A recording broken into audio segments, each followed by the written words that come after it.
Primul contact cu dansurile latinoamericane l-am avut în facultate, când am început să dansez, pentru că o colegă mi-a sugerat că ar fi o activitate plăcută.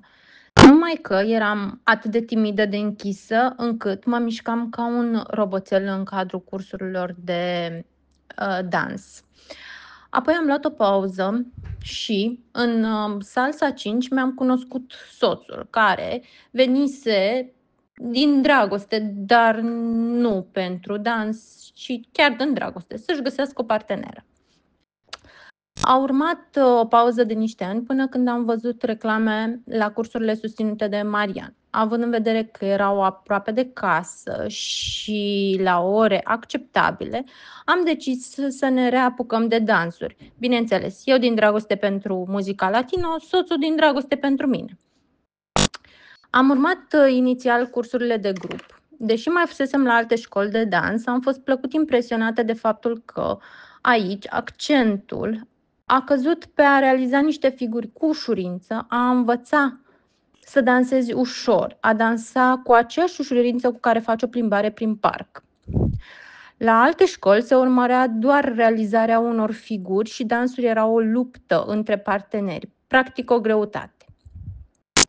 Mariana a avut răbdare să lucreze cu fiecare fată în parte pentru a corecta greșelile, iar apoi a lucrat cu băieții pentru a învăța să conducă corect. Scopul școlii, spre deosebire de restul unde am fost dezamăgită, a fost să ajute fiecare persoană să danseze cu orice partener sau parteneră, nu doar cu dansatorii din cadrul școlii. Mai mult, Marian, în cadrul petrecerilor pe care le organizează, a avut grijă să danseze la liber cu toate cursantele, să le acorde încredere că se descurcă și să le determine să se relaxeze astfel încât să nu mai conteze ce figură urma. Cea mai mare realizare a mea, după cum am spus, de la roboțel până la a dansa e cale lungă, cel puțin la salsa, a fost să nu mai împese ce figuri știe băiatul sau ce figură urmează să efectuăm, iar faptul că știu că pot dansa cu oricine salsa și că pot urma semnalele partenerului a dus la o relaxare în dans și la plăcerea de a dansa. La grup am cunoscut oameni minunați, ne-am făcut noi prieteni în cadrul ieșirilor la munte, la mare, la Dunăre. A mai ajutat dezvoltarea în dans și faptul că Mariana a organizat workshop-uri de inside turn, de piruete și de tarașa. Workshop-uri unde a demonstrat suficientă răbdare pentru a lucra cu multe femei, fiecare cu dorințele ei și cu preferințele ei. Având în vedere că la cursurile de grup nu ne puteam apleca atenția așa cum am fi dorit asupra unor elemente pe care eu cel puțin le doream mult mai bine puse la punct, la fel și soțul meu, am ales să urmăm cursurile private și, bineînțeles, aici a început frustrarea. Aveam de învățat o coreografie, aceeași coreografie pe care o aveau și colegii de la grup, doar că discutând cu ei, pentru că rămăsesem prieteni, ne-am dat seama că noi rămânem timp îndelungat la acele 10 figuri, în timp ce ei avansează și învață altele noi. Numai că Marian avea grijă la orele private ca la fiecare oră să mai corecteze câte ceva, astfel încât nu puteam avansa pentru că trebuiau eliminate greșelile sau micile neconcordanțe pe care le aveam.